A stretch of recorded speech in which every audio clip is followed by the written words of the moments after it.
Hello students, welcome to my channel bloom with botany. Last term में हमने mitosis के बारे में सारी बातें की थी। आज हम एक स्पेशल टाइप के सेल डिवीजन के बारे में बात करने जा रहे हैं, दैट इज मियोसिस। तो पहली चीज, ये जो टर्म मियोसिस है, मियो का मतलब ही होता है टू लेसन, टू रिड्यूस, यानी नंबर कम करना है। तो अभी तक माइटोसिस में हमने देखा था कि जितना क्रोमोसोम नंबर पेरेंट सेल में होता है उतना ही प्रोजेनी में होता है, पर यहाँ पर ठीक आधा हो जाता है, रिड्यूस हो जाता है, इसीलिए इसको कहते हैं रिडक्शन डिवीजन। इसको पहली बार डेमोन्स्ट्रेट किया था वैन बेनेडन ने, इसको डिस्क्राइब किया था विनी वॉल्टर ने, और ये नाम मियोसिस दिया था फार्मर एंड मूरे ने। मियो का मतलब ही होता है टू लेसन, टू रिड्यूस, और इसको हम जैसे उसको पढ़ते हैं अनियन रूट टिप सेल्स में, इसको पढ़ते हैं अनियन बड्स में। अब बात आती है कि मियोसिस की जरूरत ही क्यों पड़ी। देखो भाई, मियोसिस की जरूरत सिर्फ वहीं पड़ेगी जहां सेक्सुअल रिप्रोडक्शन हो रहा होगा, क्योंकि सेक्सुअल रिप्रोडक्शन का मेन इवेंट होता है फ्यूजन ऑफ गैमीट्स। और अगर आप दो चीजों को फ्यूज करा रहे हो तो ऑब्वियसली वो डबल हो जाएंगी। अब देखो, अगर जैसे मान लो हम लोग का जो सेल होता है वो 2n होता है, आपने 2n एक सेल लिया, 2n एक सेल लिया, दोनों को फ्यूज किया तो कितना हो गया 4n।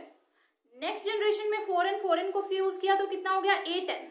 तो अगर आप सिर्फ फ्यूजन ही करते जाएंगे तो नंबर बढ़ता चला जाएगा, लेकिन वो फीजिबल नहीं है। हर स्पीशीज में एक फिक्स्ड नंबर ऑफ क्रोमोसोम्स होने चाहिए। तो अगर आप फ्यूज कर रहे हो तो एक टाइम में उसी साइकिल में आपको हाफ भी करना पड़ेगा।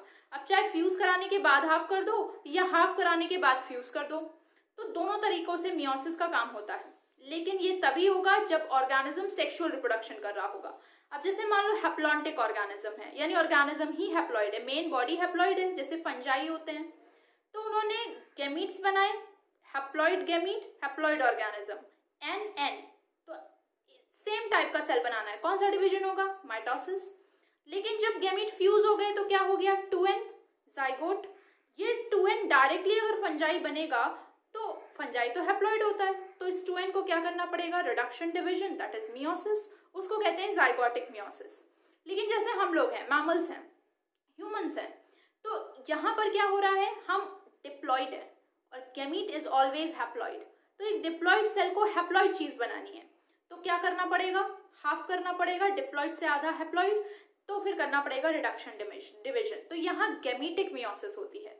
तो मियोसिस करनी ही पड़ेगी, चाहे फ्यूजन से पहले कर दो चाहे फ्यूजन के बाद कर दो। और कहाँ होगा ये प्रोसेस, सेक्सुअली रिप्रोड्यूसिंग ऑर्गेनिज्म में होगा, उन सेल्स में होगा जो फर्टिलाइजेशन फ्यूजन कर रहे हैं। ठीक है, अब बात आती है सेक्सुअल रिप्रोडक्शन ही क्यों करें।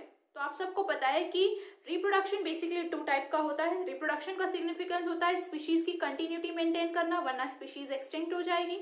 और सेक्सुअल रिप्रोडक्शन क्यों जरूरी है, क्योंकि यहाँ होता है रिकॉम्बिनेशन, जेनेटिक वेरिएशन आता है जो हमें बदलते हुए इस एनवायरनमेंट को अडेप्ट करने में हेल्प करता है, जिसे हम इवोल्यूशन कहते हैं। तो अगर सेक्सुअल रिप्रोडक्शन नहीं होगा तो ये इवोल्यूशन भी नहीं हो पाएगा। ठीक है, तो यानी कि मियोसिस में 2 चीजों पे फोकस करना है, एक तो क्रोमोसोम नंबर को हाफ करना है और दूसरा हमें रिकॉम्बिनेशन करना है, यानी जेनेटिक वेरिएशंस इंट्रोड्यूस करने हैं। तो इन 2 बातों को हम दिमाग में रखकर आगे बढ़ेंगे। एक और चीज मैंने आपको बताया था कि माइटोसिस किसी भी सेल में हो सकता है, क्योंकि बिल्कुल वैसा ही सेल बनना है, हैप्लॉइड से हैप्लॉइड, डिप्लॉइड से डिप्लॉइड, ट्रिप्लॉइड से triploid and so on. But meiosis में आपको आधा करना है। तो कभी भी ऑड नंबर वाले जो सेट होते हैं 1, 3, 5, 7, इनमें मियोसिस नहीं हो सकती, क्योंकि आप 3 को 1.5 में नहीं डिवाइड कर सकते। तो ये हमेशा इवन नंबर ऑफ सेट में होती है और मोस्ट कॉमनली ये डिप्लॉइड सेल्स में होती है। तो meiosis always occurs in diploid cell and those diploid cells जिसमें मियोसिस होती है उन्हें मियोसाइट कहते हैं। तो चलिए फटाफट देख लेते हैं इन चीजों को। जैसा मैंने बता दिया, demonstrated by Van Beneden, described by Winiwarter, term is given by Farmer and Murray. It is a specialized kind of cell division that reduces chromosome number by half, therefore known as reduction division, and the example is gamete formation. It always occurs in diploid cells and those diploid cells are known as myocytes. ये बहुत important point है, आपके लिए बहुत ज़्यादा important है, इसका आप ध्यान रखोगे। This point is very very important that it involves 2 sequential cycles of nuclear division. यहाँ 2 बार न्यूक्लियर डिवीजन होता है, मियोसिस 1 एंड मियोसिस 2, लेकिन केवल एक ही साइकिल होती है डीएनए रेप्लिकेशन की। और ऐसा क्यों होता है ये अभी आगे मैं आपको समझाऊंगी। यहाँ 2 बार डिवीजन होगा, लेकिन डीएनए रेप्लिकेशन सिर्फ एक बार होगा। It results in the formation of 4 haploid genetically different daughter sales. वहां जेनेटिकली आइडेंटिकल डॉटर सेल्स बन रही थी माइटोसिस में, यहाँ 4 बनेंगी। एट द एंड एकदम लास्ट में 4 डॉटर सेल्स मिलेंगी और चारों एक दूसरे से जेनेटिकली डिफरेंट होंगी और इनको हम कहते हैं मियोटिक प्रोडक्ट्स। तो अब जरा देख लेते हैं कि इनके क्या क्या स्टेप्स हैं, कैसे होता है मियोसिस। सो ये देखिए, these are the steps of meiosis. जब भी कोई सेल मियोसिस में एंटर करेगा तो सबसे पहली बात, कोई भी डिवीजन करेगा सेल तो तैयारी तो उसको करनी ही करनी है, दैट इज इंटरफेस। इंटरफेस के तीनों फेजेस करेगा, G1, SN, G2। फिर वो एंटर करेगा मियोसिस 1 में, जिसको हम रिडक्शनल या हेटेरोटिपिक डिवीजन कहते हैं। उसके बाद किसी भी सेल डिवीजन में पहले कैरियोकाइनेसिस होगी, इसको हमने फर्दर डिवाइड किया into prophase, metaphase, anaphase, telophase. अब क्योंकि ये सेट 2 बार हो रहा है तो कंफ्यूजन ना रहे, इसलिए मियोसिस 1 के सभी स्टेजेस को हमने 1 से मार्क किया और मियोसिस 2 की सभी स्टेजेस को हमने 2 से मार्क किया। प्रोफेज 1 यहाँ बहुत लंबा होता है तो इसको हमने फर्दर सब स्टेजेस में डिवाइड किया है। तो ये सिर्फ प्रोफेज की 5 सब स्टेजेस हैं। प्रोफेज 1 की 5 सब स्टेजेस हैं, लेप्टोटीन, जाइगोटीन, पैकिटीन, डिप्लोटीन एंड डायाकाइनेसिस। उसके बाद हो जाएगी साइटोकाइनेसिस। दोबारा एक बार फिर सेल डिवीजन करेगा और इससे पहले वो फिर तैयारी करेगा। तो 2 काइनेसिस के बीच में होने वाली तैयारी इज इंटरकाइनेसिस, या कह सकते हैं 2 मियोसिस के बीच में होने वाला इंटरफेस, दैट इज इंट्रामियोटिक इंटरफेस। तो इसमें सेल सब कुछ करेगा लेकिन डीएनए रेप्लिकेशन नहीं करेगा, जिसकी वजह से ये शॉर्ट ड्यूरेशन की हो जाती है। तो मियोसिस 2 इज इक्वेशनल और homotypic, it is exactly similar to mitosis. Again पहले कैरियोकाइनेसिस होगी सारी phases and then cytokinesis, and at the end हमें 4 haploid genetically different daughter cells मिल जाएंगी। तो will be starting from the meiosis 1, because interphase की तीनों फेजेस के बारे में जानकारी मैंने आपको दे दी है, तो हम डायरेक्टली मियोसिस 1 की कैरियोकाइनेसिस से स्टार्ट करेंगे कि क्या होता है, कैसे होता है और कैसे ये माइटोसिस से अलग है। So let's start with meiosis 1। तो ये देखिए, अब हम मियोसिस 1 के बारे में बात करने जा रहे हैं। And meiosis 1 is that division जहां पर ना केवल क्रोमोसोम का नंबर रिड्यूस हो जाएगा to the half of the original parent cell, but also यहाँ पर रिकॉम्बिनेशन भी क्रिएट होगा by the process of crossing over. अब पहले तो हमें समझना है कि मैंने आपको रीजन बता दिया क्रॉसिंग ओवर क्यों होगी, रिकॉम्बिनेशन क्यों होगा, क्योंकि सेक्सुअल रिप्रोडक्शन का सिग्निफिकेंस ही यही है। अब हमें सीखना है कि इस क्रॉसिंग ओवर को करने के लिए क्या क्या चीजें करनी पड़ेंगी। तो पहली बात कि पहले भी मैंने आपको बताया था, the basic type of cell division is mitosis, it is the special case. तो जो भी चीजें होंगी वो तो बेसिक माइटोसिस वाली तो फॉलो होंगी ही होंगी, साइड में कुछ एक्स्ट्रा चीजें होंगी। इन एक्स्ट्रा चीजों की वजह से ये थोड़ा लॉन्ग और कॉम्प्लिकेटेड हो जाता है। तो हम अगर मियोसिस स्टार्ट कर रहे हैं तो ऑब्वियसली बात है कि पहले इंटरफेज होगा, उसके बाद मियोसिस 1 होगा, और मियोसिस 1 में पहला स्टेप होगा karyokinesis, which is the division of parent nuclei into 2 daughter parent nucleus into 2 daughter nuclei, and उसको हमने फेजेस में डिवाइड कर रखा है, प्रोफेज, मेटाफेज, एनाफेज, टेलोफेज। तो हम डायरेक्टली स्टार्ट करने जा रहे हैं विद प्रोफेज 1। तो यहाँ देखिए, मियोसिस 1 में हमने कैरियोकाइनेसिस में प्रोफेज 1 की बात करनी है। ये माइटोसिस के प्रोफेज के कंपैरिजन में ज्यादा लंबा और ज्यादा कॉम्प्लेक्स हो जाता है। It is further divided into सब स्टेजेस, और हम पहले सब स्टेज की बात करने जा रहे हैं, दैट इज लेप्टोटीन। लेप्टोटीन में मैंने लिखा है इट इज शॉर्ट लिव्ड, कम समय के लिए होता है, शॉर्ट लिव्ड होता है। और यहाँ पर वो काम हो रहे हैं जो माइटोसिस में होते हैं। क्या काम हो रहे हैं? कंडेंसेशन हो रहा है, सेंट्रोल ऑपोजिट पोल्स पे जा रहे हैं, स्पिंडल फाइबर फॉर्मेशन शुरू हो रहा है, सेल ऑर्गेनेलीज डिसअपियर करना स्टार्ट हो रही है, न्यूक्लियर मेम्ब्रेन डिसअपियर करना स्टार्ट हो रही है। मतलब वो 5 काम जो माइटोसिस के प्रोफेज में होते हैं वो तो यहाँ होंगे ही होंगे। और प्लस हमने ध्यान से देखा कि ये बुके जैसा अपीयरेंस देता है। बुके में देखा है कि फ्लावर्स एक जगह पे बंधे होते हैं और दूसरी जगह पे फैले होते हैं। तो यहाँ भी जो क्रोमैटिन फाइबर्स हैं हर क्रोमोसोम के, वो न्यूक्लियर मेम्ब्रेन पर एक पॉइंट पर अटैच्ड रहते हैं और दूसरी तरफ फैले होते हैं। तो ये बुके जैसा अपीयरेंस देता है, इसलिए इसको बुके स्टेज भी कहते हैं। So compaction of the chromosome continues, वो सारे काम होंगे जो माइटोसिस में हो रहे थे। Ends of all chromosomes are attached to the nuclear membrane on one side and it gives an appearance of bouquet. Therefore, lactoteen is known as bouquet stage. Now, main काम तो आपको यहाँ से ध्यान देना है। Next stage is zygote. Zygote में क्या हो रहा है? Word ध्यान दोगे, synapsis. Synapsis occurs. क्या है synapsis? It is pairing of homologous chromosomes. तो पहले तो समझे होमोलोगस क्रोमोसोम क्या है। जैसा मैंने आपको बताया था कि मियोसिस सिर्फ और सिर्फ डिप्लॉइड सेल्स में हो सकती है। डिप्लॉइड का क्या मतलब है? 2 सेट ऑफ क्रोमोसोम, मतलब हमारे पास हर क्रोमोसोम की 2 कॉपी है। फॉर एग्जाम्पल समझाने के लिए बता रही हूँ मैं आपको, जैसे मान लीजिए कि हमारे पास एक क्रोमोसोम है, chromosome number 1। This is chromosome number 1 जो हमें हमारे फादर से मिला है, और इसके यहाँ पर जीन्स अरेंज्ड हैं। अब क्योंकि ये सिस्टर क्रोमैटिड उसी के रेप्लिकेशन से बनती है तो एग्जैक्टली सेम होगी, तो बिल्कुल ऐसा ही एक क्रोमोसोम हमारे अंदर और होगा। तो ये भी है क्रोमोसोम नंबर 1, लेकिन ये हमें हमारी मदर से मिला होगा। तो हमारे पास क्रोमोसोम नंबर 1 की 2 कॉपीज हैं, और इनको होमोलोगस क्यों कहा जाता है? होमो मतलब same and locus is the position of genes. तो यहाँ पर अगर 2 क्रोमोसोम होमोलोगस तभी होंगे जब उनमें सेम जीन्स होंगी, सेम पोजीशन पे होंगी, then they are termed as homologous. तो हमारे पास हर क्रोमोसोम की 2 कॉपी होती है, one from the father side and another from the mother side. उनमें सेम जीन्स होंगी सेम पोजीशन पर एलील्स अलग हो सकती हैं। तो यहाँ देखिए, जैसे ये मान लेते हैं कि ये small a, small b, small a, small b, तो ये हमारे पास ऐसा सेट हो गया। यानी अगर मैं इसको ऐसे रिप्रेजेंट करूं तो ये कुछ ऐसा सेट हो गया है।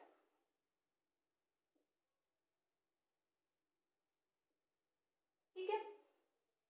अब अगर मान लीजिए कि मैं आपसे कहूं कि इसको रिकंबाइन कर दिया जाए, तो क्या इन दोनों को आपस में चेंज करने पे या इन दोनों को आपस में चेंज करने पे कोई फर्क पड़ेगा?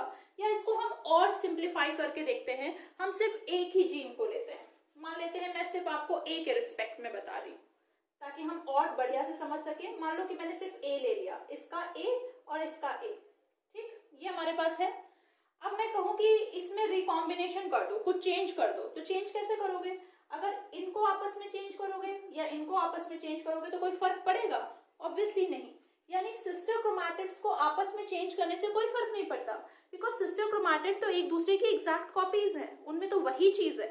तो एक इससे उससे ले लिया, उसने इससे ले लिया, तो फर्क ही क्या पड़ा, दोनों के पास सेम चीज है। तो आपको चेंज क्या करना पड़ेगा? नॉन सिस्टर क्रोमैटिड्स के बीच में, तभी आपका रिकॉम्बिनेशन होगा, नया कोई सेट तैयार होगा। तो नॉन सिस्टर क्रोमैटिड्स तो अलग अलग क्रोमोसोम्स में है, तो पहले दोनों क्रोमोसोम को पास लाना पड़ेगा, दैट इज पेयरिंग। तो रिकॉम्बिनेशन करने से पहले आपको उसको पेयर अप करना जरूरी है। जैसा पहले भी मैं कह रही हूँ कि कोई भी रियल इवेंट होने से पहले उसकी तैयारी करना जरूरी है। तो एक्चुअली क्रॉसिंग ओवर रिकॉम्बिनेशन तो पैकेटीन में होता है, लेकिन उसके लिए जो जरूरत है, क्या जरूरत है कि होमोलोगस पेयर्स जो सेल में बिखरे हुए हैं, जैसे हमारे अंदर 46 हैं, तो हमारे अंदर 23 के 2 कॉपीज हैं, रैंडमली बिखरी हुई हैं। तो पहले आपको क्या करना होगा? क्रोमोसोम 2 1 वाले एक साथ, क्रोमोसोम नंबर 2 एक साथ, क्रोमोसोम नंबर 3 की पेयर एक साथ, सबको एक साथ पेयर अप करना पड़ेगा। तो उस पेयरिंग को कहते हैं साइनैप्सिस, और ये पेयरिंग होती है with the help of a trilamellar 3 layer का प्रोटीनेशियस कॉम्प्लेक्स, जिसको कहते हैं synaptonemal complex. Now it results in the formation of bivalent tetrads. ये बहुत इंपॉर्टेंट चीज है, इसको ध्यान से देखो। इन दोनों को साथ में बोलते हैं बाइवेलेंट्स, और बाइवेलेंट्स के लिए ही दूसरा टर्म यूज किया जाता है टेट्राड। तो बाइवेलेंट जो नंबर है, bivalent is with respect to chromosome. कितने क्रोमोसोम है ये? 1 2, तो कितने हुए? 2, इसने नाम क्या यूज किया? बाइवेलेंट।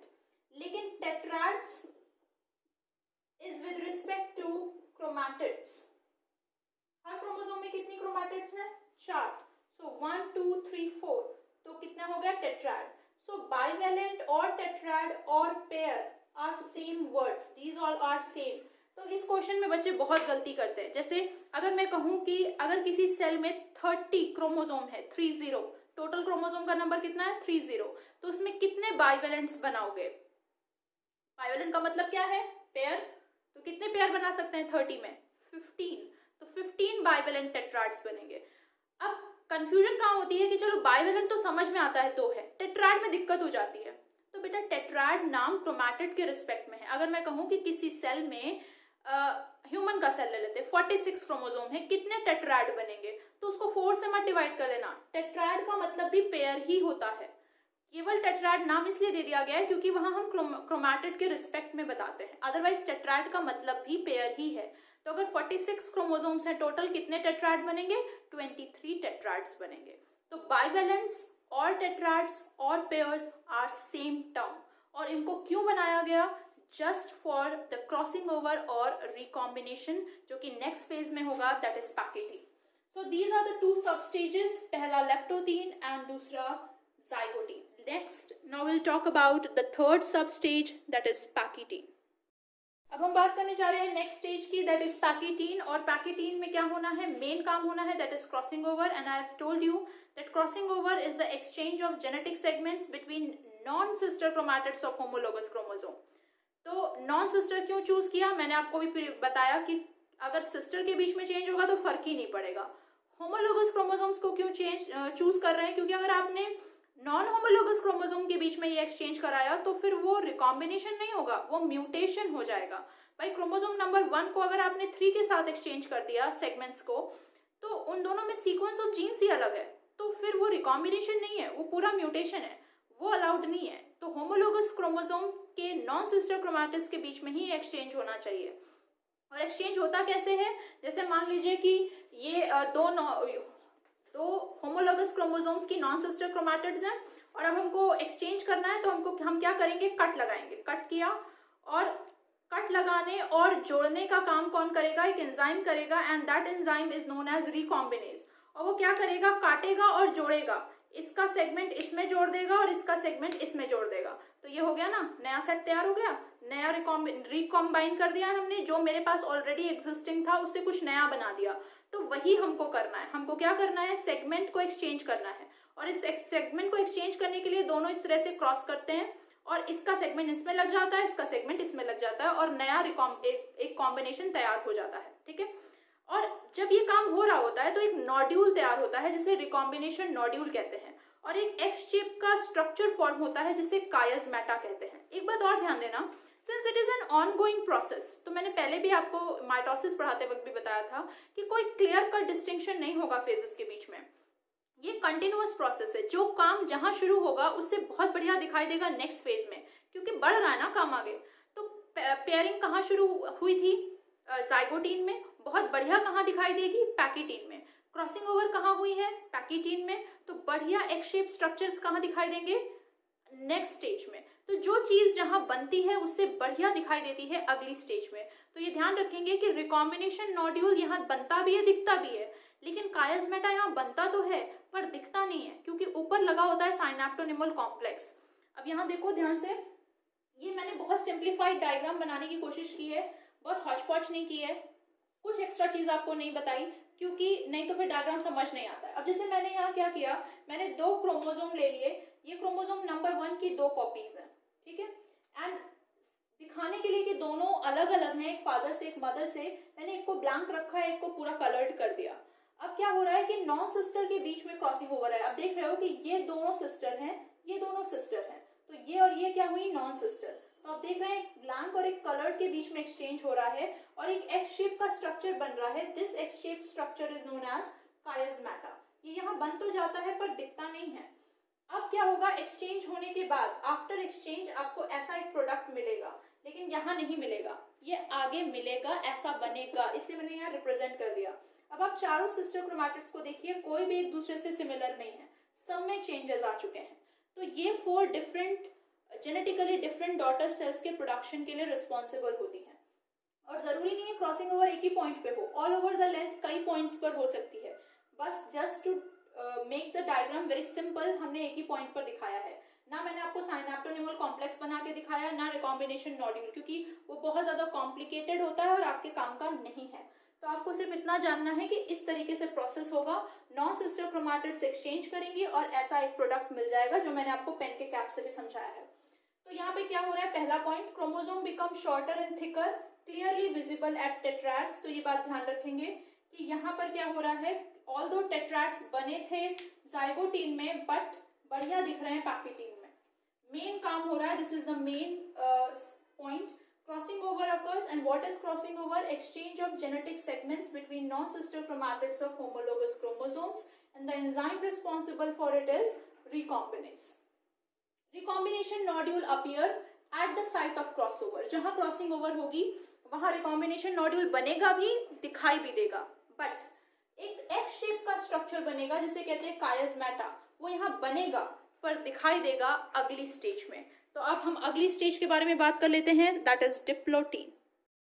तो ये देखिए डिप्लोटीन में अब जिस मेन काम के लिए प्रोफेज इतना लंबा हुआ वो काम हो गया, एंड वो काम क्या है, क्रॉसिंग ओवर, जिसकी वजह से रिकॉम्बिनेशन होना है। उसी की वजह से हम 2 क्रोमोसोम्स को पास में लाए थे, साइनाप्टोनिमल कॉम्प्लेक्स बनाया था हमने। अब साइनाप्टोनिमल कॉम्प्लेक्स का काम खत्म, उसे डिसॉल्व कर दिया जाएगा। जैसे ही वो डिसॉल्व होगा कायस्मेटा हमें दिखने लगेगा, और ये जो क्रोमोसोम पास आए हैं अब ये सेपरेट होना शुरू हो जाएंगे। ये काम होगा डिप्लोटीन स्टेज में। और अगर आपको याद हो प्रीवियस चैप्टर में मैंने आपको बताया था लाम्ब्रश क्रोमोसोम्स के बारे में कि oocytes में जो फीमेल का ओवम प्रोड्यूसिंग सेल होता है वहां पर ये डिप्लोटीन स्टेज मंथ्स और ईयर्स, महीनों और सालों के लिए रुकी रहती है। सारे ओवम फीटस में बनके तैयार होते हैं लेकिन वो मैच्योर नहीं होते हैं। मैच्योर कब होते हैं, जब प्यूबर्टी अटेन होती है। तो उतने सालों के लिए, उतने महीनों के लिए वो अरेस्टेड है ना किसी स्टेज पे। वो कौन सी स्टेज है, डिप्लोटीन स्टेज है। इस वजह से इसको लॉन्गेस्ट सब स्टेज कहा जाता है प्रोफेज 1 का। और ऐसी रुकी हुई सस्पेंडेड डिप्लोटीन स्टेज को डिक्टियोटीन कहा जाता है। ठीक है, इसके बाद क्या होगा, जैसे जैसे ये अलग होंगे, जैसे मान लो कि ये कायस्मेटा है और मैं दोनों को अलग करूं तो ऐसा लगेगा कि the point of contact is moving towards ends. इसको कहते हैं टर्मिनलाइजेशन ऑफ कायस्मेटा। तो जब ये दिखने लगेगा तो हम समझ जाएंगे कि डायाकाइनेसिस शुरू हो गया है। तो डायाकाइनेसिस में क्रोमोसोम सेपरेट होंगे, टर्मिनलाइजेशन होगा और एंड आते आते न्यूक्लियोलस और न्यूक्लियर एनवेलप डिसअपियर हो जाएंगे। अब जरा सोच के बताओ क्या होता है जब न्यूक्लियर एनवेलप डिसअपियर होती है, यस, मेटाफेज शुरू हो जाता है। तो that is the transition to metaphase 1। तो बाकी सारे काम बैकग्राउंड में चल रहे हैं। यहाँ पर सेंट्रियोल्स ऑपोजिट पोल्स पर पहुंच गए हैं, स्पिंडल फाइबर्स बन गए हैं, क्रोमोसोम कंडेंस हो गए हैं, न्यूक्लियर एनवेलप और सेल ऑर्गेनेल्स डिसअपियर हो गई हैं। वो सारे काम चल ही रहे हैं। हम उन चीजों पे फोकस कर रहे हैं जो एक्स्ट्रा हो रहा है। तो जैसे ही हमें दिखता है कि न्यूक्लियर एनवेलप पूरी तरह से डिसइंटीग्रेट हुई, हम कहते हैं मेटाफेज 1 शुरू हो गया है। तो इस चीज को यहाँ देख लीजिए, मैंने कोट किया है। डिप्लोटीन में क्या हो रहा है, सबसे पहले साइनाप्टोनिमल कॉम्प्लेक्स डिसॉल्व हो जाएगा। इसके डिसॉल्व होते ही कायस्मेटा हमें दिखाई देने लगेगा। पेयर्ड क्रोमोसोम सेपरेट होने लगेंगे। तो पेयरिंग को साइनाप्सिस कहते हैं, तो सेपरेशन को desynapsis. And this is the important point, इसको ध्यान रखेंगे हम लोग कि इन oocytes, ovum producing cells, it can last for months or years.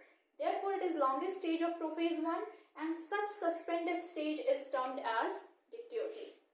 Finally, the final stage is diakinesis. Chromosomes separate, terminalization of chiasmata occur. By the end, nucleolus and nuclear envelope disappears and thus it represents the transition to metaphase 1. ये line बहुत important है, इसका आप ध्यान रखना, ठीक है। तो इस तरीके से हमने प्रोफेज 1 को कंप्लीट कर लिया है। आज हम यहीं तक बातें करेंगे। चलिए इसके बेसिस पर कुछ क्वेश्चंस देख लेते हैं, कैसे प्रीवियस ईयर्स में इस पर बेस्ड क्वेश्चंस आए हैं। सो ये देखिए क्वेश्चंस, इन क्वेश्चंस को आपको करना है और मुझे कमेंट सेक्शन में इनके आंसर्स बताने हैं। तो this is the question number 1 and this is question number 2। I am giving you 5 seconds. Just watch it and then I'll be displaying you another set of question. ये NEET 2019 में पूछा गया है और ये 2016 में पूछा गया है, ठीक है। तो दूसरा सेट भी देख लीजिए क्वेश्चंस का। So this is the second set of questions. In questions को ध्यान से देखिए, इन क्वेश्चंस को ट्राई कीजिए, क्वेश्चन का आंसर ढूंढने की कोशिश करिए, कमेंट बॉक्स में मुझे बताइए। किसी भी क्वेश्चन में कोई दिक्कत हो वो मुझे कमेंट सेक्शन में बताइए और लेट मी सी कि मेरे लेक्चर्स से आपको कितना समझ में आया और आप उसको क्वेश्चंस में कितना अप्लाई कर पा रहे हैं। अगर आपको ये लेक्चर समझ में आया है तो इसे लाइक कीजिए, सब्सक्राइब कीजिए, शेयर करिए। किसी भी तरह की कोई परेशानी हो तो मुझे कमेंट बॉक्स में बताइए। तो I am leaving the screen for you. Take 5 seconds and tell me कि क्या आंसर्स होंगे इसके इन द कमेंट सेक्शन।